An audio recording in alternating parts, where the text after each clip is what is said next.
A mensagem de hoje, ela está exatamente no versículo do dia.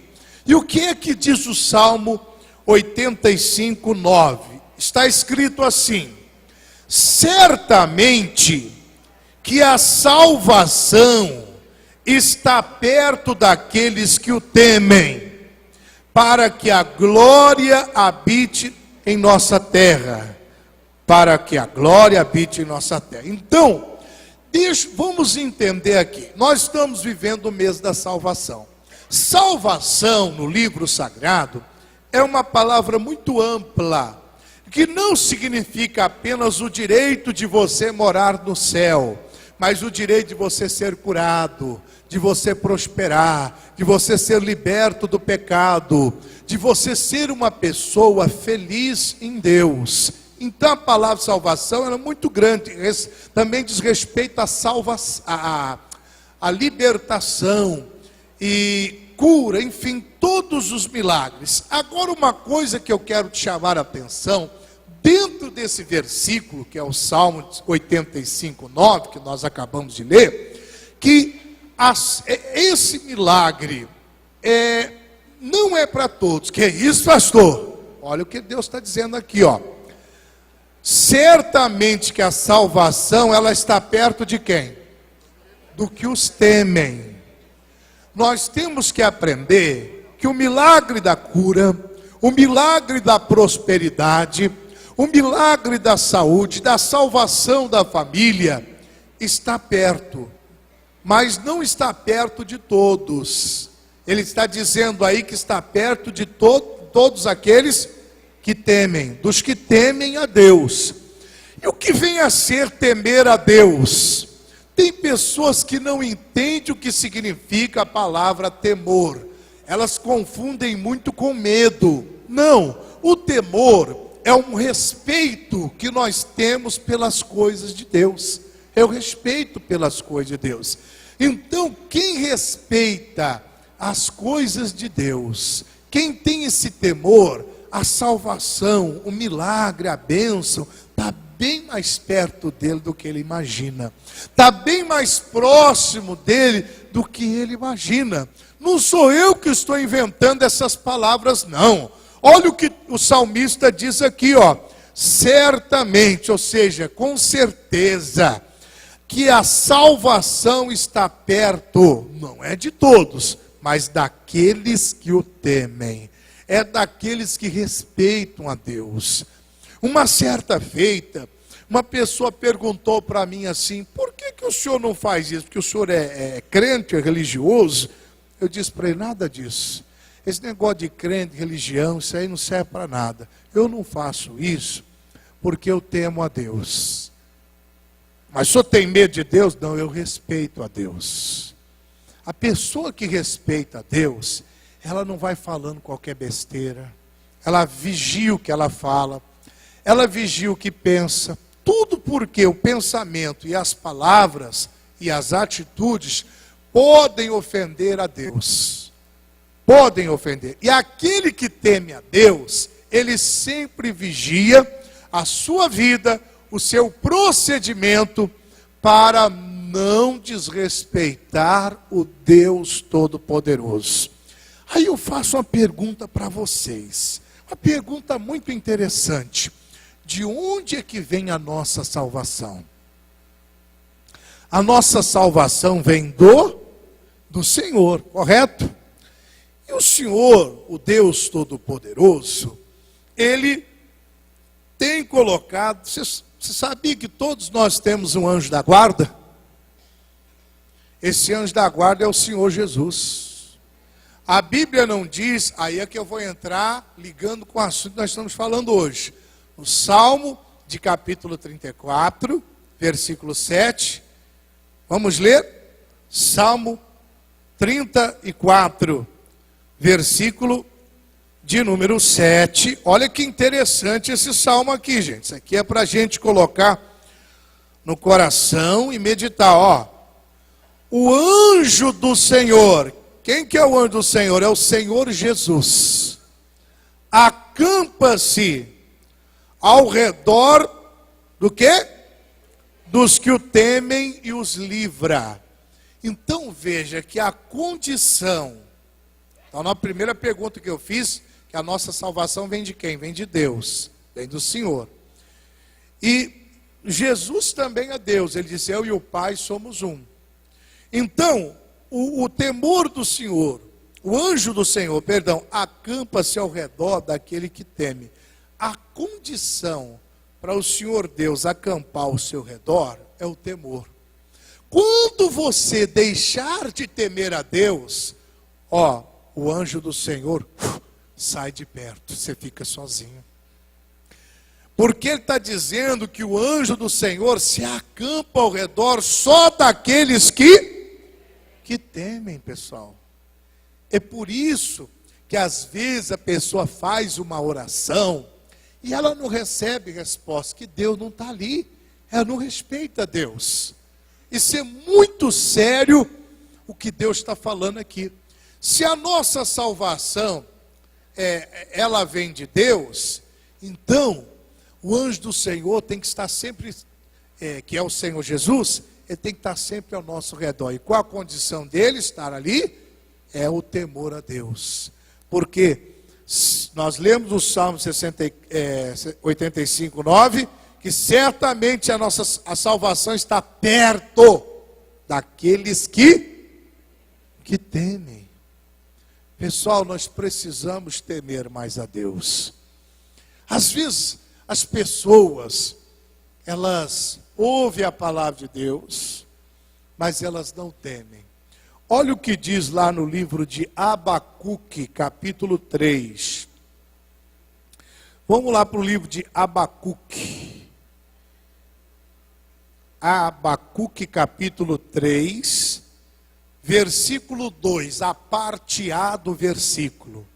Abacuque 3, 2 está escrito assim, ouvi, Senhor, a tua palavra e temi.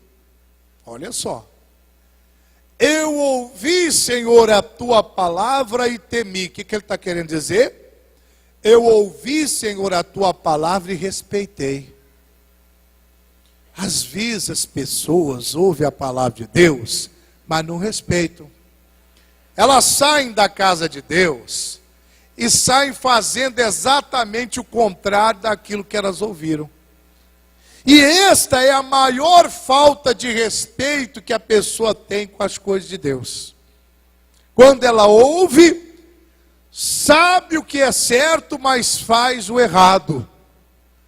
Sabe o que Deus quer que ela faça, mas ela faz completamente o contrário. Então, meus irmãos, preste bem atenção. Ele diz, eu ouvi a tua palavra e temi, ou seja, respeitei. Pessoal, quando a gente aceita Jesus, nós não começamos totalmente ligados. Deus vai nos purificando. Existem ainda talvez algumas práticas que às vezes nós não deixamos. E nós passamos a deixar quando a gente ouve a palavra. A gente vai entendendo que aquilo é errado. E porque a gente teme a Deus, a gente vai abandonando essas coisas. Vai abandonando. Não é só em termos de coisas erradas. Mas às vezes abandonar um plano que é seu e não de Deus. Por exemplo, quando Deus me chamou para pregar o Evangelho, eu tinha o meu plano. Que não era pregar o Evangelho. Eu tinha outro plano para a minha vida. E o que eu tinha de plano para mim não era errado. Mas não era o plano de Deus para mim. Quando eu ouvi a palavra de Deus, eu senti que Deus estava me chamando para pregar o Evangelho. Eu respeitei. Deus, se é isso que o Senhor quer que eu faça, então eu deixo agora todos os meus planos de lado para seguir o plano do Senhor, para seguir a vontade do Senhor para a minha vida. De repente você tem um plano, e o seu plano é bom, não é errado aos olhos de Deus, e você está insistindo naquilo, e Deus já falou que não quer isso para você. Deus já falou que não quer essa situação para você, e você está insistindo. Meu irmão, me perdoa a expressão, você vai quebrar a cara. Porque você está seguindo o seu plano. Apesar de não ser pecado, não é a vontade de Deus para você. Existem duas vontades: a vontade permissiva e a vontade real de Deus. Quando você está na vontade permissiva, não é pecado. Você está na sua vontade, no seu plano, não é pecado. Porém, ali o diabo tem acesso à sua vida.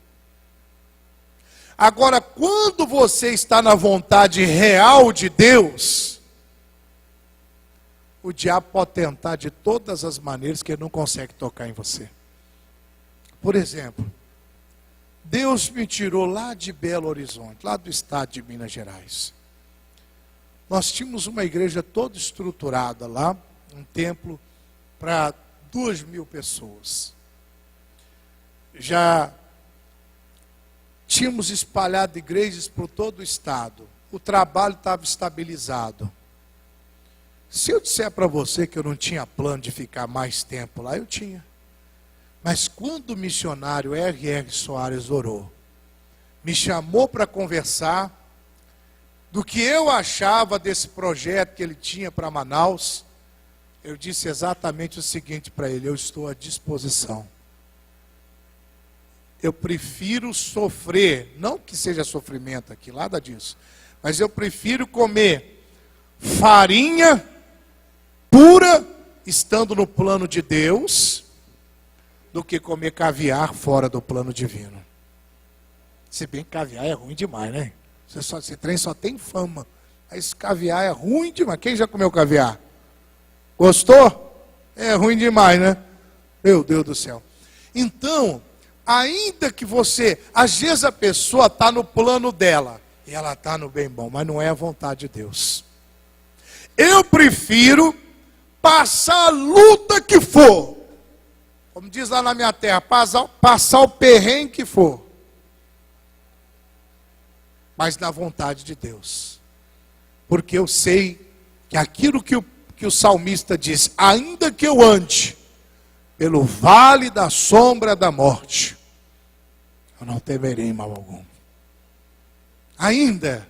Então veja bem, meus queridos, quando a pessoa teme a Deus, Deus fala com ela, por temer a Deus, por respeitar a Deus, ela abandona até o plano dela por causa do plano de Deus.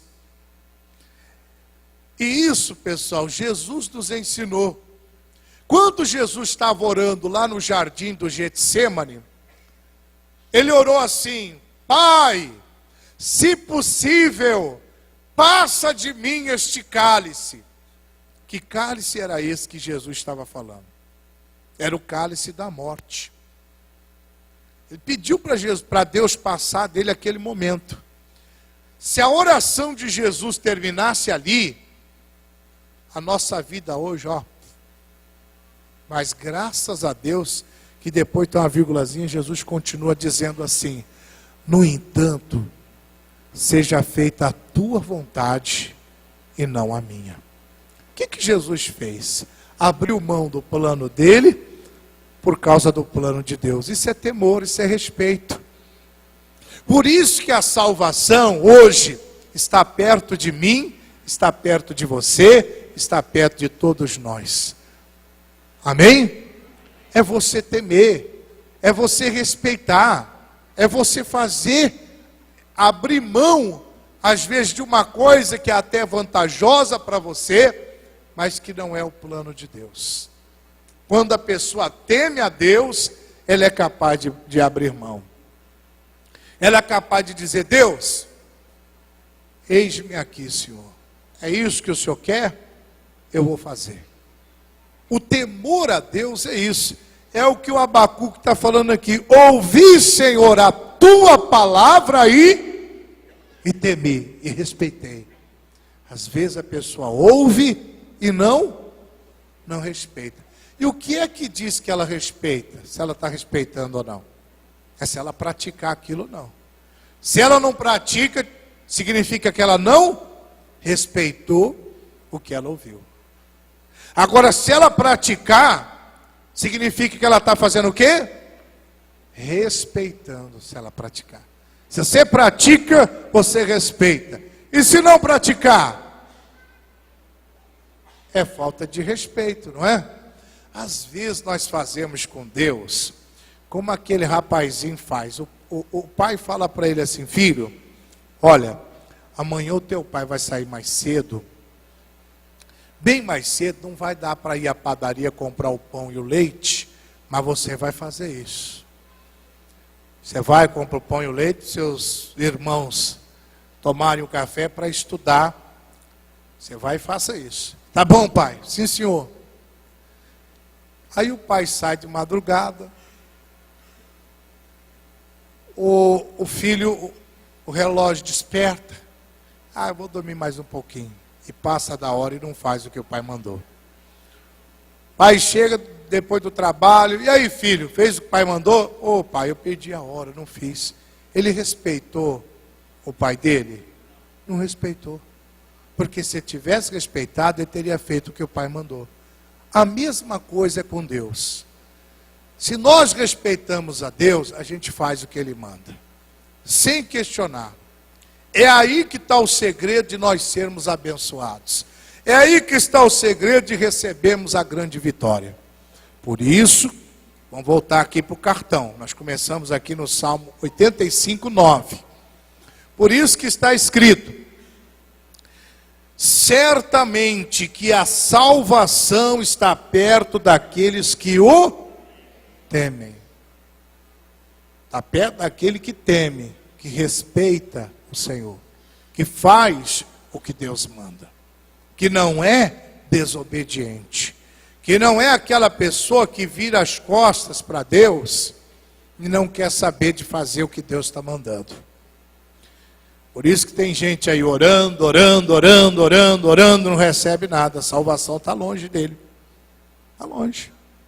Ele não está fazendo o que Deus está mandando, não está obedecendo a Deus em nenhum momento. Está dando para entender o que eu estou falando, pessoal? Quem é que está entendendo?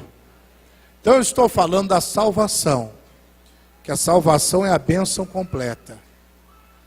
E que essa salvação, ela está perto daqueles que têm um temor a Deus, que é o respeito pelas coisas de Deus.